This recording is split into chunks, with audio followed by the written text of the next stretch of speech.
Well, today we are wrapping up our series called Remix, where we've been taking a look at the Sermon on the Mount in Matthew chapter 5, and some of the things that Jesus has been saying about you and I and the way that we're to live our lives. And so today we're kind of going through one of the last things that Jesus said. But before we do that, let me remind you that in week 1, we talked about the ideology, that how Jesus confronts this ideology of haters gonna hate. Kind of this whole thing that Jesus flips on its head and said, you're not to hate, but you're to love. And if you missed week 1 of this series, I highly encourage you to go back, catch that on demand on YouTube, or you can follow along on the podcast in iTunes or Stitcher or wherever you get your podcasts. But a critical message for the church. Second thing that we talked about last week is that little white lies, that the ways that we use our words, our language, actually, the fact that we think there might be little white lies may be the greatest lie of all. And how Jesus steps in and says that your yes should be yes, your words matter.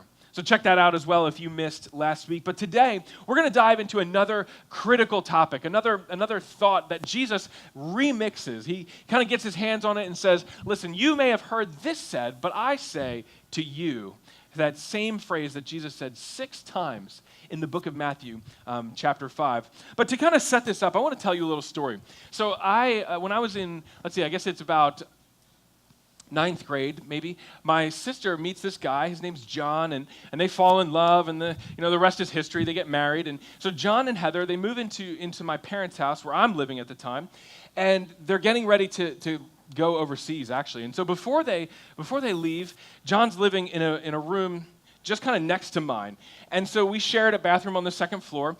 And there was this one particular decoration that hung over the place where I would hang my towel. And it was this little, kind of country hat. It was this little hat that had these little flowers on it. My mom's in the room right now from Texas, and so thankful for her. If there's anything good that's happened in my life, it's because of my mom and dad.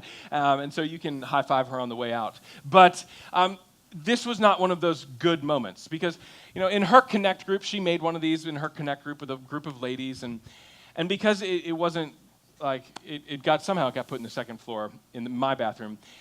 And it hung over my towel on a very stubby nail. And so you could shut the door and this thing would fall off. And you could hang your towel, it would fall off. You could look at it and it would fall off the wall. And so finally one day, John looks at me and he's like, what do you think of that hat that hangs over your towel in the bathroom? And I was like, I hate it. He goes, I know, me too. The thing doesn't stay on the wall. It just consistently falls off the wall. And so we did this little experiment where we were like, the hat's got to go.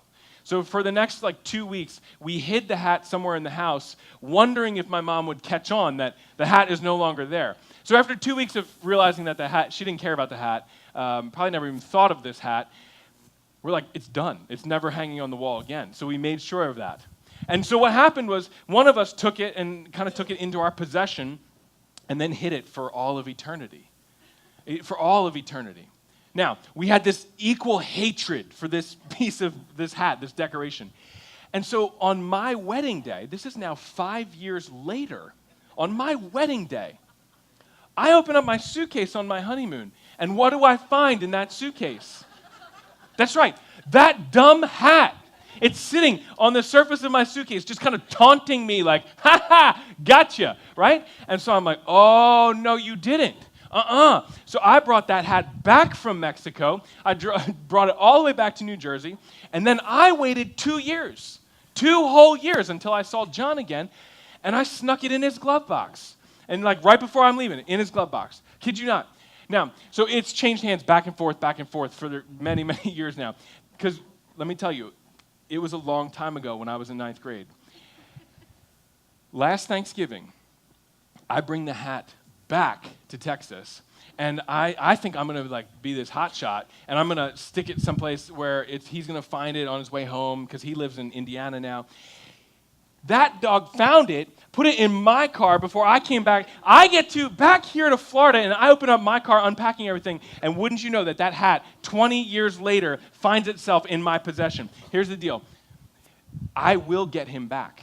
because I'm not giving it back to him till he's in a coffin, and I'm going to put it on him so I get the final say, right? Like, I'm burying that dude in this tiny hat, and it's kind of built this thing unto itself, right? It started out as like, hey, what do you think of that thing? And now all of a sudden, it's traveled around the world. Like, it's been in different countries, it's been in different time zones, and it's still stuck around for 20 years. It's been ridiculous. But here's the thing. He and I, we've been doing something very stupid, but we've been keeping score. We've been like, all right, it's 1-1. And as soon as I get it, then he flips another one, and he tries to double cross me. Instead, I actually got it like 3 more times in between the time I gave it back to him. And some of us, we do this in life. Like, we have scoreboards in our relationship. Maybe this is representing your husband and your wife, or maybe it's your wife and your husband. I don't know. I'm not sure who's in the lead in your place. But we have this. Like, we have scoreboards. We have scoreboards in our office where we look in and we say, man, that person got ahead of me. Or that person took one of my sales or one of my leads. I'm owed that. I deserve to get back at that person. And we get this thing in our heads that we have to keep score. We have to put another notch on the board because it's all about the game. And the game that you and I play, unfortunately, is this game of revenge, where the ticker just keeps going and going and going until we get ahead of somebody. Guys, today, I want to talk to you about this very detrimental thing called revenge, when we put points on the board. We have this phrase in our culture that we say it all the time. Revenge is sweet. Like, I can't wait to get John back, right? The reality is I won't be able to wait that long. I'll definitely put it somewhere, probably this Thanksgiving. Revenge is sweet. It's not just a common phrase. It's also a common experience. Like, you and I, we experience this all the time, where we go through life and we live our life in such a way where we try and get more points on the board. We try and get ahead. In fact, psychologists have said this. They've said that revenge is a hardwired response of the human condition. That people, that they actually, when somebody's inflicted pain on them, it's in their minds that they should inflict pain on someone else, that they should harm someone else the way that they've been harmed. We see this all the time. In fact, there's a whole genre of movies dedicated to this, of getting revenge. And Liam Neeson probably stars in almost all of them, right? This is a scene from Taken, or maybe it was Taken 2, or maybe that scene's Taken 3, I'm not sure. But how many times can one person be taken, actually? Like, for real. And then this guy goes and gets revenge on him every single time. So we have this strange obsession with revenge. And I think, actually, too many of us have been taken by our desire for revenge. Jesus has some things that he wants to say about what it means to seek revenge. So I'd invite you to turn in your Bibles to Matthew chapter 5, verses 38 through 42, or you can swipe over in your Bible app on your smartphone. But while you're getting there, let me remind you that this is one of the most famous messages that Jesus ever preached. He's addressing this crowd of people coming from all over the countryside. And he says 6 times, "You've heard it said." And this message on the mountain today, I believe, is one that can deeply impact our culture. It can actually change what it means to have good, healthy relationships. And Jesus says this. Look at what he has to say in this incredible message. Verse 38, he says, "You've heard it said, eye for an eye and tooth for a tooth." And chances are, some of you in this room, you've heard it said, eye for an eye, tooth for a tooth. Like, this may be a little bit of the way that you live your life. Eye for eye, tooth for tooth, I'm going to get you. And so when Jesus sees this, he's actually referencing this Old Testament law. This is biblical. This is really, God put this. He put this into place, and it comes from Exodus chapter 21. And it's this explicit law that was set in such a way that if you had some damage done to your property or to your possessions, that you could get retribution for that. Eye for eye, tooth for tooth. If somebody knocked out your tooth, you could knock out their tooth. And then it went on. It wasn't just eye for eye, tooth for tooth. It was hand for hand, foot for foot. Like, the Bible got pretty specific about how this was to play itself out. But this law was actually meant to protect people. It was meant to protect you and your possessions. But the problem happened because people began saying eye for eye, tooth for tooth, and it's outside of the law. It's actually in your relationships. And so it began to be this relational law. And so it was if somebody hurt me or somebody offended me, I now had the right to offend you. I have the right to hurt you. You say something about me at work, well, I'm going to say something about you. You do something demeaning to my character, you better believe that I've got that picture I can post on Facebook of you. You know, it's like, this is the cycle. It's eye for eye, tooth for tooth. But the problem is that unfortunately, you and I are really good at keeping score. And just when we think that we're like tied up, this person ratchets it up. Like, actually that's 81. It looks like 8 to me. So we'll flip that back there. And it gets out of control. It begins to get way out of control. And the cycle goes over and over and over again. See, guys, Jesus says this. If revenge is keeping score, and the process repeats itself, revenge is sweet, or so it says, Jesus says, but I tell you, do not resist an evil person. Like, don't get mad. Don't get even. That's kind of what we have, right? We say, dude, don't get mad about that. Just get even. Like, work it out. Get even. See, that's what's common. That's what's average. That's what everybody else would say. But Jesus flips it on its head. He says, don't resist an evil person. Don't keep score. Some of you in this room right now are already thinking of who's on the opposite end of that scoreboard. You may be tempted in this moment to say, well, Peter, hold on. Or Jesus, hold on. Listen, you don't know. And before you could even say what that person did to me, Jesus goes, oh, how about this? How about, where are you going to say in verse 39? What if someone strikes you on the right cheek? Someone hits you, someone hurts you. Turn to him the other also. Someone wants to sue you and take your tunic or take your shirt. Give him your cloak or your jacket as well. Guys, if you look at this, if someone strikes you on the right cheek, typically speaking, most people are right-handed. And in order to be struck on the right cheek, it means that somebody came up to you and they backhanded you. They backhanded you and struck you across your face. Not only is that painful, it's belittling. And what does Jesus say? He says, don't do anything. Just stay right there. He's not saying like invite them to hit the other cheek, but he's saying do not seek revenge. Then it goes back and he says, not only that, but he goes on and he says like this whole idea of if someone wants to sue you. If someone wants to sue you and they want to take your shirt, kind of steal the shirt off your back, give them your cloak, your outer garment, your jacket. See, by law, they couldn't sue you for your jacket. They could sue you for your shirt, but not your jacket. And Jesus says, radically, give them both things.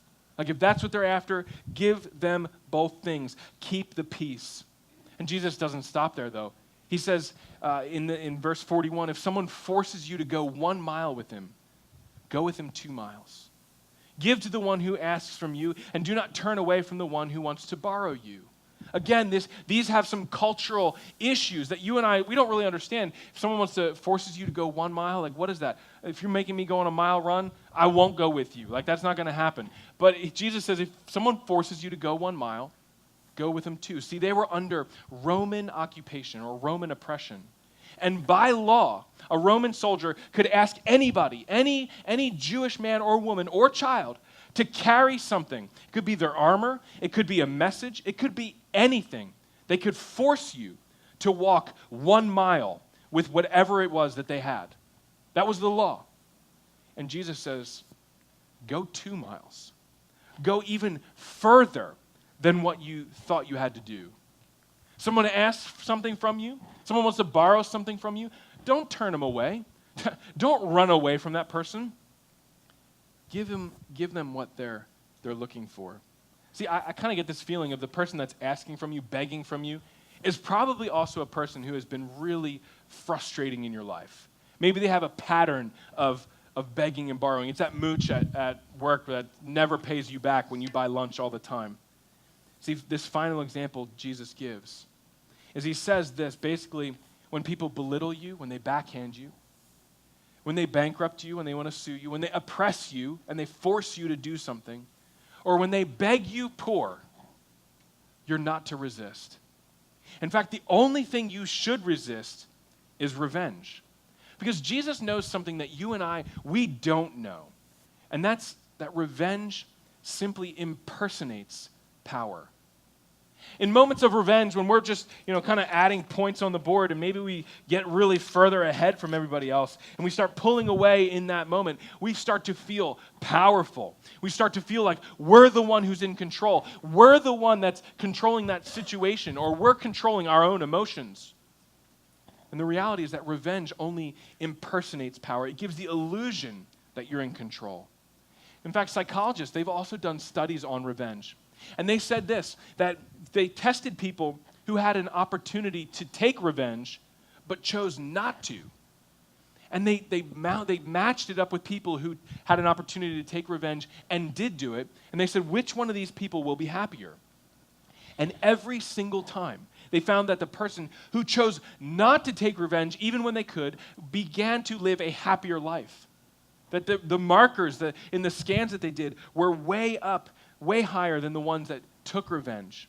Because taking revenge is like getting on a hamster wheel and thinking you're going to make a getaway. Like, revenge is just like that cycle, and you're running, and you're looking over your shoulder constantly to see when are they going to catch up, realizing that you're not actually going anywhere. You're not getting any further in life. Did you guys happen to catch the VMAs last weekend by any chance? MTV's Video Music Awards. I turned on the TV and caught about 15 minutes of the VMAs. And it was actually just in time to catch the world premiere of Taylor Swift's new song. So she's got this album called Reputation that is going to be coming out soon. And she had this world premiere of the song called Look What You Made Me Do. Very mixed reviews across the board. Even Taylor Swift fans are like, what? I don't really understand this. And the song is all about, obviously, the Reputation is the album name.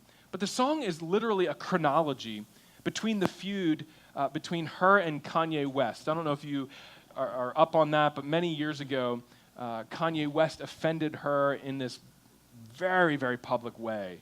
And they began this decade-long feud of slinging mud, and any chance they'd get is kind of throwing shade at the other person. And well, here's this song that Taylor Swift puts out, which many people think is geared and pointed towards this feud. Listen to two lines out of the song. She sings it this way. She says, "The world moves on another day, another drama. But not for me, not for me. All I think about is karma. And then the world moves on, but one thing's for sure. Maybe I got mine, but you'll get yours." Like, this is what she's singing. And what struck me about this song that was so fascinating is the title of it. Like, the whole video is interesting, but the title was fascinating. She called it, "Look What You Made Me Do." Like, she took no responsibility in this. Through this song, it's just her putting one more point on the board. Like, it's one more way of getting ahead of everybody else. It's not moving the ball forward. In fact, even some of her biggest fans are like, "Taylor, revenge doesn't look good on you. What are you doing?" See, revenge impersonates power. It only looks like she's got all the power right now. But instead, what we learn, what Jesus is revealing to us, is that power is found in patience. Power is found in patience. And this is our second point today, that revenge gives the illusion of power, but in reality, it's actually a lack of self-control. Like, if we come at each other and we're butting heads and we keep doing these things and the cycle of revenge repeats itself, what you're revealing to me is that you don't have any self-control. That you can't control the words of your mouth, you can't control the actions, you can't control your emotions. You just kind of lash out in what is perceived as power. See, revenge triggers every emotion, and when you allow it to pour out, you actually reveal a lack of strength or power over yourself. Jesus says, "But I tell you, do not resist an evil person." Do not resist an evil person. Let them do what they're going to do. In fact, he's saying, do nothing to an evil person. See, revenge, it whispers in your ear. It's like, do it. Do it. Show them how powerful you really are. Don't let them do that again. Take the upper hand. Revenge is sweet. And yet Jesus teaches us that power is found in patience. See, patience is that ability to kind of bear under something, this trouble or pain or heartache, without losing heart, without feeling like you're going to give up and walk away. See, patience, though, to the outside world, to everybody else that's looking in on you, patience looks a lot like weakness. Patience looks like you're not doing anything, like you're not capitalizing on the ability to move the ball further down the field. You just let them walk all over you. But wait, patience looks something totally different, because power is found in patience. Power is patiently waiting and not lashing out, even in the midst of your worst circumstances. See, patience reveals deep inner strength, deep inner conviction, and inner courage. That's true power. Power's found in patience. But what is patience? See, patience, that God-honoring patience, is patience that trusts God's timing. Patience that trusts God's timing is actually patience worth having. It's that kind of patience where you know that there is something at the end of the line, that you're not going to be worried about the chronology or the timeline of what's happening in your world. And the question that you kind of have to ask yourself is, do I trust that God is in control? When the scoreboard is different, or when I'm way back in the field and I can't get ahead, do you trust that God is in control? You know, if you trust that God is in control, then you're not worried about the timeline. If you trust that God is good, then you won't worry about the circumstances. See, patience trusts God's timing. It's that steady perseverance in the face of uncertainty, because you're certain in who God is and his love for you. See, trusting God allows you to remain patient no matter what, and it prevents you from needing to seek revenge. One last time, but I tell you, do not resist an evil person, Jesus says. Just don't do it. Don't get after them. Don't try and get your own. Don't try and get even. See, guys, you and I, we can avoid the cycle of revenge. We can avoid the game. We can avoid the frustration of being hurt just so that you can hurt somebody, to then in turn be hurt again. See, this morning I want to give you 3 things that I think can help you as you and I overcome revenge. You might want to write these things down. We're going to go through them quick. The first one is this, is that when you and I, we come to a position of revenge, when we come to a place where we want to start that cycle of revenge, the first thing I would tell you is to be aware. Just be aware. Be aware of what's happening inside of your heart, inside of your mind, what's sneaking up to kind of control your world. See, these things that sneak in, those feelings, those emotions, those triggers, they actually can cause you to do and to say things that you never imagined you would say. We talked about that last week, that something happens inside of you, and all of a sudden you're like, how did I get here? How did I say that? Just be aware of what's going on in your world. See, one of the first steps to overcoming the cycle of revenge is by being aware of your own feelings, knowing what's kind of causing you to trigger you and to feel the way that you are. We've said it in the past, and it applies here. Naming things changes things. That when you can identify what that is, when you can name it, when you can call it out, you also can walk confidently through it. When you don't have to respond that way. The second thing is this, is that you and I, we need to surrender to God. Those moments when you've been hurt, somebody's said something or done something to you, and it's unfair. I get it. It's hurtful, it's harmful. But you and I, we need to surrender our feelings to God.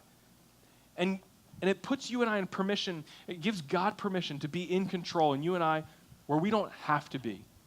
See, it's this little act of surrendering that releases the control. It actually lets God care for you and the outcome of your situation when you surrender it to God. But see, surrendering, some of us are very familiar with surrendering when we're at the end of our rope, when there's nothing left for us to do. But the reality is that we can surrender at the beginning or anywhere in between. Let go and trust that God's got you. The last one is that you and I, we need to forgive other people. Maybe you've identified your feelings, you've identified your triggers, you know what's going on. You've surrendered those feelings to God and given him control. Now it's time to actually just to let go. Holding on to that pain that someone else has caused you or holding it against them. Guys, it's just like drinking poison and waiting for that person to die. When you're like, man, I'm just going to hold on to this grudge. I'm going to nurse this grudge and then expect that you're going to get better, that you're going to be able to move beyond it. It doesn't make any sense. See, forgiveness, though, like, hear me correctly. Forgiveness is not forgetfulness. Forgiveness is not being like, oh, I forget everything that you've ever done to me. No, not a chance. But forgiveness is releasing. Forgiveness is releasing the other person from whatever it is that you think that they owe you. Forgiveness is releasing the other person from their behavior, their actions. And really, it allows you to move forward. It allows your life to begin to change. You no longer are defined by what somebody else has done to you. When you forgive them, you can just walk away. See, after saying all that stuff, the one thing I would tell you is don't do this alone. Like, don't go through life alone, because these moments can be incredibly tough, incredibly painful, incredibly hard. In fact, today in the lobby, you're going to have an opportunity to find a Connect group, to get involved in a Connect group. Here at Hope City, a Connect group is a place where you can meet midweek or maybe even on a Sunday night, and you can gather together with a smaller group of people. You gather in circles rather than sitting in rows, and you have conversation. You get to grow with one another. You get to build relationships with one another. And in fact, I think that you get to influence the world around you together. And I think that every single person in this church should be in a Connect group. There's over a dozen Connect groups. You can find one that fits your schedule in your location. It's not something I want from you. It's something I want for you. Because I know that some of you, I'm certain some of you came into church today and you're carrying like a heavy burden. You're carrying a heavy weight. You're carrying this relational drama. You've been impacted by somebody else's actions, somebody else's decisions. And I know that in those moments, the heartache and the pain, you're tempted to turn to this and just start like flipping numbers. If you can just get further and further ahead, you'll feel better. See, the most common thing that hurting people do is hurt other people. Some of you worked in your workplace for years, and you've been told that promotion is coming. That job that you've been working for is coming. And yet your boss sits in a position of power, and you're watching the way that the promises he's made and the way that he's leading, that it's actually, he's not holding true to his word. Or he's doing things that would be wrong. And you could expose this. You could get your revenge, and not only your revenge, you could get your position. So some of this is real life for you in work. For others of you, this scoreboard sits over your bed. And there's this thing where you look at your spouse and then you glance back up at the scoreboard and you're filled with anger because of everything that you've done for them. And you're like, when are you going to do something for me? When's it my turn? And you're exhausted from serving them. You're not getting ahead. And somewhere in between this scoreboard, there's this relational strife that begins to happen. And you might not call it revenge. You might not even think of it as revenge. But the way that you're treating the one that you love the most, it's actually kind of getting back at. Or maybe there's somebody that has hurt somebody you love deeply. Like the person you love the most in this world, somebody else offends them. Right? Men, am I right? You can say whatever you want about me, but don't dare say something about my wife. Right? Because that's that instinct where you want to jump in. You want to save the day. You want to get revenge on that person. But guys, Jesus is calling us to live a different way, to pattern our life after a different game, that the scoreboard doesn't actually matter. He says, actually, don't even play the game. Set the scoreboard aside. It's not even just like reset it. It's not get it back to zero. It's get rid of it. And so this morning, I want to give you an invitation that, for some of you,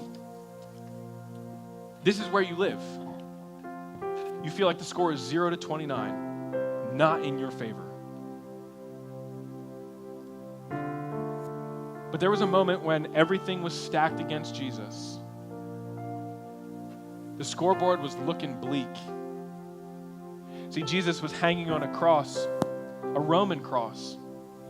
After he had been beaten, he'd been mocked, people had been spitting at him, belittling him.